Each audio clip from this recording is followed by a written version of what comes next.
A Uberlândia era um país absurdo, sem solução. Pensava o parlamentar com seus botões, e os seus botões não eram exatamente os seus botões da camisa de seda pura, mas sim, os tais botões eram os seus bombados assessores parlamentares, João Botão e Zé Botão, dois dedicados representantes do lumpesinato religioso e que religiosamente serviam ao parlamentar Zé Canguinha, eleito com mais de 3 milhões de votos, praticamente toda a massa trabalhadora da Uberlândia. 2.999.997 motoristas de Uber e mais 3 de Cabify. Não era séria a Uberlândia. Ele havia combinado, por exemplo, com um lobista a entrega de 200 milhões de silvérios. Silvério, vale dizer, era a moeda oficial da Uberlândia. Ele havia combinado com o lobista que ele receberia 200 milhões de silvérios desde que ele votasse a favor da entrega do resto das riquezas minerais daquele rincão, outrora respeitado pelo mundo e agora reduzido apenas a um exportador de estrume para a Somália. Ele votou, entregou os minérios da Uberlândia. O lobista pegou o dinheiro com a mineradora Humboldt-Merck em Iowa, nos Estados Unidos, e desapareceu. Dizem que foi visto tomando sorvete Häagen-Dazs numa ilha do Caribe. Não era sério. De outra feita, quando o parlamentar era ministro da doença, a Uberlândia era um exemplo mundial no combate à saúde. Só restaram as doenças.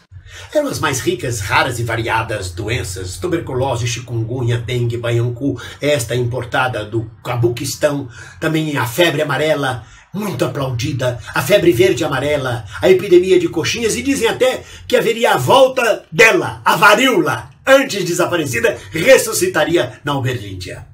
O esforço do Ministério da Doença para que isso acontecesse era imenso, era gigantesco. Então uma granazinha aqui, uma propinazinha ali, mais uma gorjetinha adiante, e o surgimento da peste era inevitável, era dado como certo. Mas realmente não era séria a Uberlândia. Um carregamento de remédios para crianças com necessidades especiais havia sido combinado que seria desviado para Boston e seriam revendidos em valiosos dólares revertidos para os embornais do parlamentar. Os containers que chegassem no aeroporto internacional da Uberlândia, aeroporto Covil dos Ratos, deveriam conter apenas supositórios de glicerina. Os ciosos despachantes despacharam realmente os remédios especiais para Boston, mas ficaram com toda a grana. Ainda disseram para o parlamentar: não está satisfeito, vai queixar-se ao bispo. Aliás, queixar-se ao bispo era o que mais se ouvia na Uberlândia. Não está satisfeito? Vá se queixar ao bispo. Eu não sei que bispo era esse, mas todo mundo era mandado se queixar ao bispo. Eles venderam os remédios especiais em Boston, ficaram com dinheiro e venderam os containers de supositórios de glicerina para o Paraguai, que os revendeu para as Ilhas Maurício, considerando que todo Mauricinho é chegado num supositório. Sem contar que eu duvido que qualquer um de nós aqui saiba exatamente onde ficam essas tais Ilhas Maurício. Sabe-se apenas que de 4 em 4 anos nas Olimpíadas, 2 babacas aparecem carregando a bandeira daquela josta.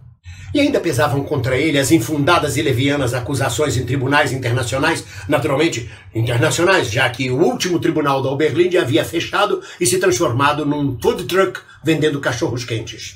O mundo acusava-o injustamente de haver ganhado 4 mansões em áreas ambientais em troca da elevação do gabarito de construção em áreas históricas para 140 andares. Um acordo de maracutaia feito entre ele e a construtora obrigada ao meu sogro. Não, dizia o desiludido parlamentar. Era impossível fazer qualquer negócio honesto na Uberlândia. Certa feita ele aguardou por 1 mês um carregamento de cocaína para uso fármaco familiar. E finalmente, quando o carregamento chegou, cúmulo da desonestidade. Eram quilos e mais quilos apenas de pó royal.